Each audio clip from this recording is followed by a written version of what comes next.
আসসালামু আলাইকুম। তো বর্তমানে বাংলাদেশে অনেক সমস্যা এই সানগ্লাস নিয়ে। যদিও আমার সানগ্লাসে কোনো ব্র্যান্ডের নাম লেখা নাই, এদিক থেকে আমি একটু ফ্রেশ আছি। মিজানুর রহমান আজহারির যে সানগ্লাস নিয়ে যত ধরনের প্রসঙ্গ, যেই লোকটা উঠাইছে কথাগুলো এবং যেই প্রসঙ্গ নিয়ে উনি উঠাইছে, যেই ব্র্যান্ডের নাম বলছে, যেই ব্র্যান্ড যেই দেশের নাম বলছে, সবকিছু যে আসলে ভিত্তিহীন এটার প্রমাণ কিন্তু পিনাকি ভট্টাচার্য দিয়ে দিছে। আর সবচেয়ে মজার বিষয় হলো, পিনাকি ভট্টাচার্য লোকটা একজন সাংবাদিক, বাইরের দেশে থাকে, বাংলাদেশি, আমাদের বাইরের দেশে বর্তমানে থাকে। আর যেই কুলাঙ্গারের বাচ্চা আসলে মিজানুর রহমান আজহারি নিয়ে কথাগুলো উঠাইছিল, উনিও বাঙালি, বাংলাদেশি, বর্তমানে বাইরের দেশে থাকে, আবার অনেক সময় বাংলাদেশে আসে, আসা যাওয়ার মধ্যে ওনারা থাকে। মজার বিষয় হচ্ছে দুইটা, যেই লোকটা আলেম সমাজের পক্ষ নিয়ে তারা যে ভুল না সেটা প্রমাণ করলো, সেই লোকটা মুসলিম ধর্মের বাইরে। যেই লোকটা আলেম সমাজকে অপমানিত করার জন্য, লাঞ্ছিত করার জন্য, সাধারণ মানুষকে ভুল বোঝানোর জন্য, বা মানুষের মধ্যে একটা যে দ্বন্দ্ব, আলেমদের সাথে মতভেদের সাথে যে একটা দ্বন্দ্ব, এই দ্বন্দ্বটা তৈরি করার পিছনে যে লোকটা কাজ করলো, ওনার শরীরে মুসলমানের রক্ত বইতেছে।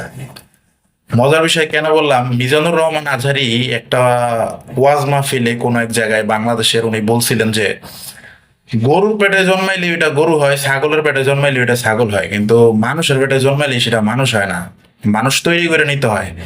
তো সেম একই কথা আসলে আমার এখন মনে পড়তেছে বা মনে হচ্ছে, মুসলমানের ঘরে জন্ম নিলেই, মুসলিম পরিবারের রক্ত বা মুসলিম ব্যক্তিত্বের রক্ত শরীরে বইলেই সে মুসলমান হয় না, সে ইমানদার হয় না।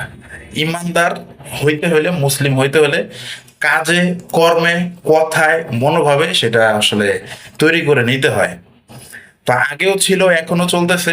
মুসলিমদের মধ্যেই যারা আছে তারাই আলেম সমাজের নিয়ে টানা হেঁচড়া করে এবং ভবিষ্যতেও করবে।